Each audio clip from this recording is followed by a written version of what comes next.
Year 9 work. Do metals react in air? I'm going to show you several metals and you will have a table to fill in whether it's reacted in air, whether it's shiny or dull. Now you need to look at these and see whether they are shiny or dull. If they're dull, which means they're not shiny, they have reacted in air. Here we start with the metal zinc. Not very shiny, parts of it are shiny, but most of it has reacted with air. Copper, nice and shiny, you can see it on the screen there.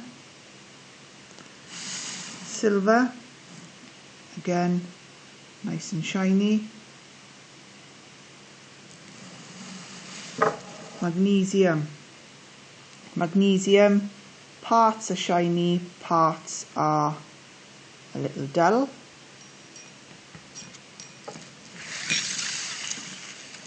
Calcium has actually become a powder, a grey powder, so there's no shininess there at all.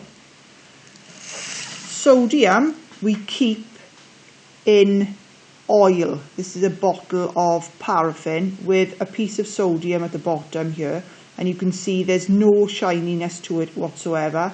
It's actually turned a white colour and become dull. And finally, iron.